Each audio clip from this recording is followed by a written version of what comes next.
It is 9:35, and Charlie Brennan, Debbie Monterey, we've been talking about people being so quick to flare, people getting angry and flying off the handle. We thought it was a perfect time to bring in our next guest, Judy Ryan. She is the owner of Lifework Systems. She's a consultant, trainer, so keep that in mind. Thanks for being with us. Thank you. Now, we started out talking about conflict, but you point out something very important.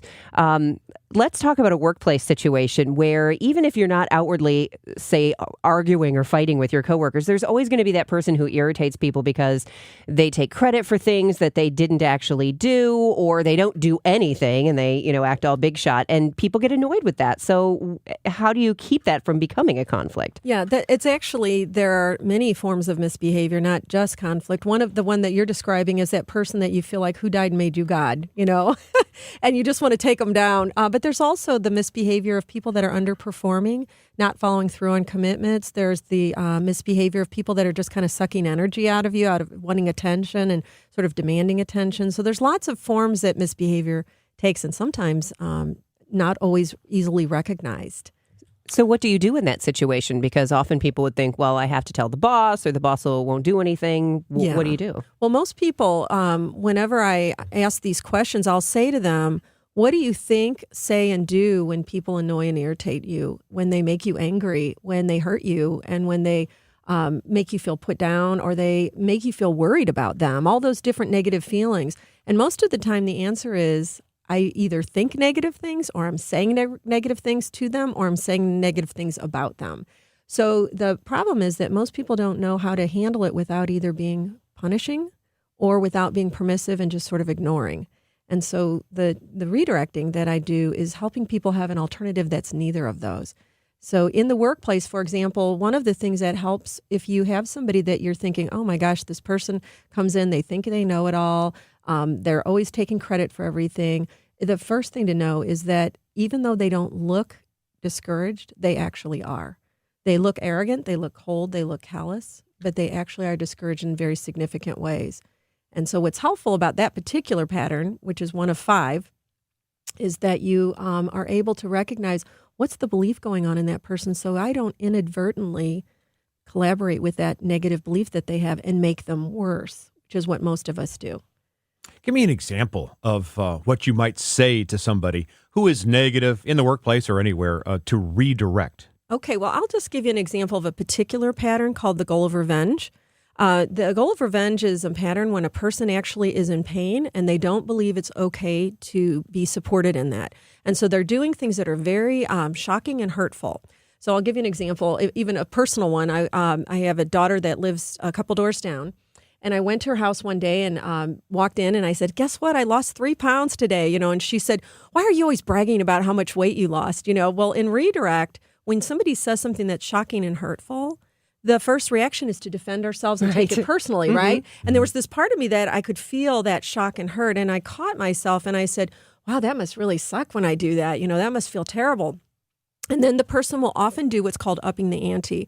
They'll get worse first. And so she said, well, yeah, it's like, you're always bragging, or you always think that you're better than I am at weight loss, or, something worse. And so you say, gosh, that's just terrible. So instead of taking it personal, you get curious and you try to reconnect with that person.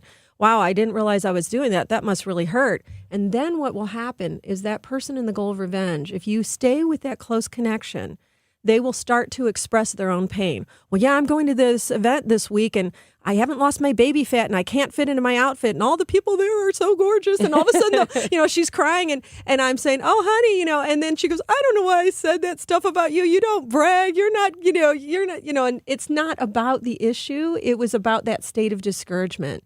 And so when you know how to redirect, you don't get caught in the limiting belief the person's in, the fearful state that they're in, and you're actually able to take that situation and turn it so that they don't hold on to whatever it is that's causing them to act in that way to begin with. So now that's with someone you love and you care about, your daughter, for example. Yes. So you're going to invest the time and maybe empathize as part of your redirect. But what if it's a stranger?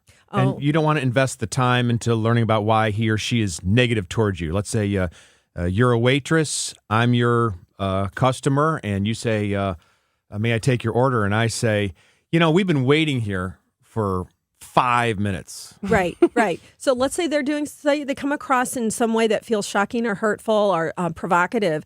If you know how to redirect them, you're going to first know that their behavior is never about you. Because if even if that incident were true, that they had to wait and they were running late, they wouldn't say it in that disharmonious way if there wasn't something else going on for them. So it's not that they might not be giving you accurate information, but the way they're doing it is a clue that they're in a state of discouragement. So when you know that, and that's the trick, it's you having to be self-aware enough to know, wow, I just felt a very strong emotional reaction so that I don't actually get sucked into that discouraged state with them. So if somebody said that to me, what I would say is, it sounds like you're angry with me. Are you angry with me? And the person will usually start expressing a little bit more anger. And you say, well, tell me more and help me to understand exactly what you've been going through here. And by the time you help them to kind of release that pain, they've calmed down. And it's really not about you that they're in pain anyway. So it's about recognizing which patterns in playing, knowing how to interact with but it. I'll tell Or you, you could Judy, just switch tables. Could you take this table? I don't want these people. They are crabby. She's obviously waited tables.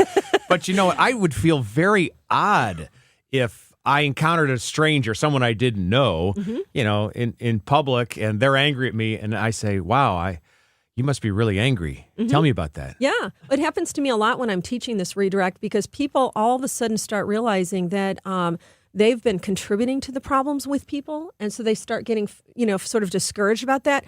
And so when I'm teaching this, sometimes people will say, well, you don't know the kind of people I have to deal with. And they'll start getting really angry with me. And they don't know me and I don't know them. And I'll stop and I'll say, are you angry with me right now? And they'll say, well, yeah, it feels like you're telling us to do something that, everything we've been doing is wrong, and I'll say, gosh, that must really feel awful right now, And what happens is you start to help them move into that place where they just let go of their own discouragement.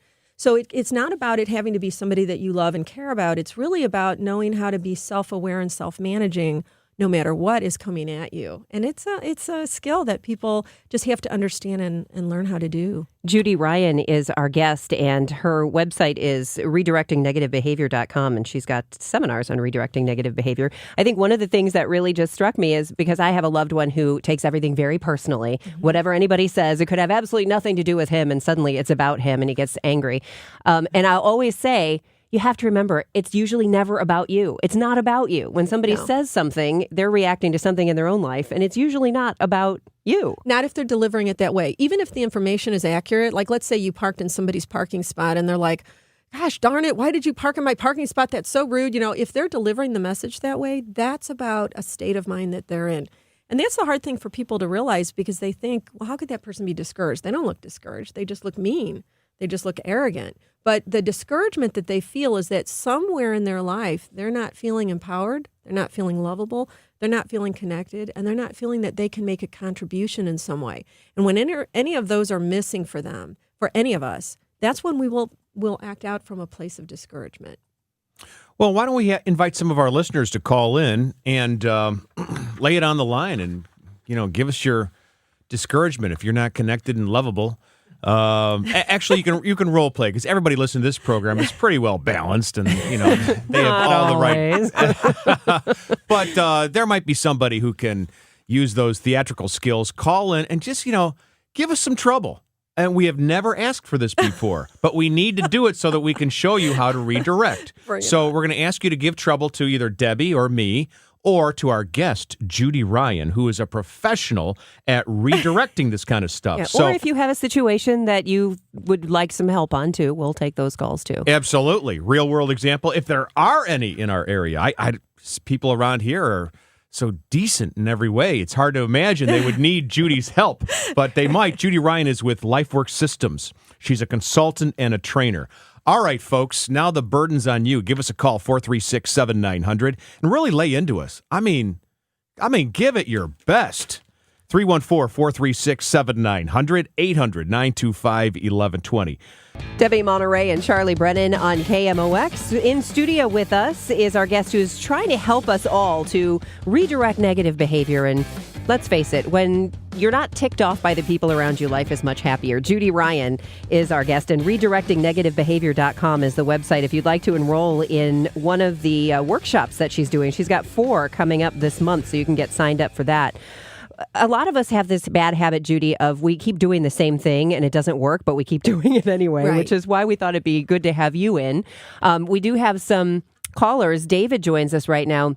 You were talking before the break about how instead of taking something personally, you try to empathize a little with that person to kind of get their anger worked out. David has an interesting perspective about that. Hi, David. Hi. Go ahead. So the problem that I see happening is I'm interfacing with somebody that's heard the same show, and they come back with, I know what you're doing. Don't patronize me. Well, that's a very common kind of a situation that happens when you first do redirect. A lot of times the person's behavior will get worse before it gets better. So that's part of the process. But the other thing that can happen is sometimes we don't know what patterns in play that we're to redirect. For example, this is a great example. Let's say you're a boss at work and you're angry with one of your employees because they haven't finished a project. That person may have not finished that project because they get a lot of attention for not getting it done. They may have not finished that project because they're in the goal of power, where they're in the mindset of, no, I won't, you can't make me. They may have not finished that project because they want to hurt somebody's feelings or one of their coworkers. They may have not finished that project because they don't believe they can do the project. Or they may not have finished that project because they want to pretend, they want to act as if I'm more special than other people and this is beneath me. So those are the same behavior could have 5 completely different purposes or goals behind it. So it's important for people to recognize that what works with one particular moment of misbehavior may not work with another one. And so if you get a lot of pushback where the situation escalates, chances are you just haven't identified which mistake and goal they're in. And we tend to treat poor behavior as though there's a one-size-fits-all. It'd be like if you went to a doctor and you said, I have a sore throat, and he just handed you antibiotics. Well, that'd be great if you had a strep throat, but if you had just been at the Cardinal game and screamed your head off, that wouldn't be a good solution. And the same with misbehavior. You just have I need to know a little bit more about what's actually taking place. Of course, the project might not have been done also because the guy was working on another project and the assigned project was so lame and stupid. Yes, that's absolutely true. Sometimes what we think is misbehavior is not misbehavior. Indeed. Okay, let's go to Norman. Stormin' Norman, you're on KMOX.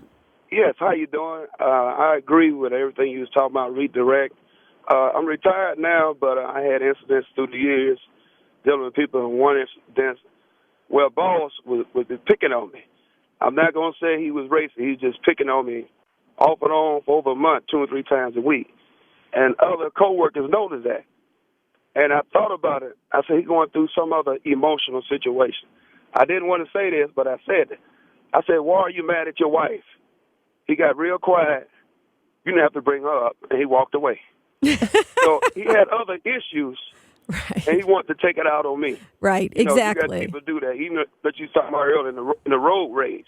Yes. People just jump in front of you and give you the finger and whatever. Because I know they got other issues, so ain't no sense of me retaliate like them. I said, ask the Lord to bless them. Because every them, they're going through something else. Because if you retaliate, they might want to hurt you. So it's best to just let them go. Like you said, you redo other issues in their life. But all right. Thanks for the call, Norman. That Sounds is pretty true. wise. Yeah, I think if people remembered nothing else other than when somebody's doing something very unharmonious, that it means that they're in a discouraged state and do no harm. That in itself is a first step. But what's even more helpful is if you can begin to understand what's actually occurring and how can I help to break the negative belief that person's in the moment that they're misbehaving. And when it comes to road rage, that's a whole different animal, isn't it? Right. There's not a whole lot of ability to interact effectively when you're talking about people actually, in cars where you can't have the conversation. Stick your head out the window. Why do you feel so bad? I can understand your pain. What are you angry about? No, But Judy, that's not good. to Norman's point, let me ask, because you mentioned if you're a boss and one of your employees is doing something, but is it a different process, at least a little bit different, if you are the employee and there's something that your boss is doing? No, it's either way it can happen. I've had teenagers in my program that redirect their parents or their teachers. So it's not that you necessarily tell somebody, oh, you're having a problem with your wife. I mean, maybe that worked in that case. I wouldn't recommend that. What it would be is to recognize this person in the goal of revenge, if that's the goal that's in play, is a person that's in pain and that doesn't believe they deserve support while while they are in that pain. If you just know that, then then you don't take it personally. Then you're all about helping them to release that in whatever way they need to release that. And so that doesn't continue to be an issue for them or the way they're going to treat others.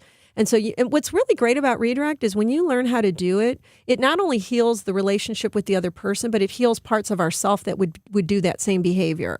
So and the same is true when we don't use redirect and we use other forms like punishment and harshness and all of that. It actually creates more harshness toward ourselves. So it's kind of an interesting win-win. Joan, good morning. You're on with Judy Ryan. Whoops, I think she Joan just dropped Boogie. off. Well, probably don't have enough time to handle that one anyway or any more phone calls. So let's go over this once again because this is important. The first step when somebody has like a negative behavior, says something to you that might be insulting or rude, you respond by... The first thing that you do is you have to slow down and notice what emotional reaction you're having, because what emotional reaction I'm having tells me what mistaken goal that person's in. Then I know what response to make that's going to be the most effective. It's just like a doctor that knows the diagnosis and can give the right treatment. So if I know how I'm feeling, I can know if a person's in the goal of attention, the goal of power, the goal of revenge, the goal of inadequacy, or the goal of trying to be superior. And so each one of those has a specific way that I would then respond. So the biggest part is you have to be emotionally intelligent enough to go, I've got to slow down. A good example for this, Charlie, would be, when we were little kids and a dog comes running up to us barking, our natural tendency would be to run, right? But we're taught to slow down, calm our body, don't run, and actually do something very counterintuitive, like slowly lower your arm out with, in a fist so that the dog wouldn't bite your hand, and you're watching for the dog to wag its tail, right? That's an example of redirecting something. You created a rapport and you diffused that person's negative belief. Like that dog in that case has the negative belief that you're enemy, that you're going to be hurting them. And so by diffusing that, and diffusing it isn't necessarily the best word, but it's understanding that and being able to shift that dog's belief, you're able to have an effective, you can walk away then and know you're not going to get bitten. So that's a discipline, though. We don't naturally do that. We have to be taught. So zip it and resist the urge to go, oh, yeah, well. Yeah, don't do the immediate thing. Slow down. And it's very helpful if you can learn what is the feeling that I'm having. Tell me about what that person's actually, what limiting belief that person's in. And don't expect them to immediately give up the goods. No, in fact, it's good to know that they'll usually get a little worse before they get better, so you don't get discouraged. It gets worse before they get better. But just think of all the bad karma that could be avoided. Yes. The toxicity levels could go right down. Oh, yes. And when you can turn around, especially that arrogant person, if you can turn them around, they can become a huge asset to an organization. Well, if you'd like to learn more, I was asking Judy, do individuals come to your seminars or is it businesses? And I guess it's a whole mix. So there are 4 of them coming up. And if you'd like to get in on these or go to lifeworksystems.com, Judy Ryan is our guest. Thank you so much for sharing your tips. Thank you.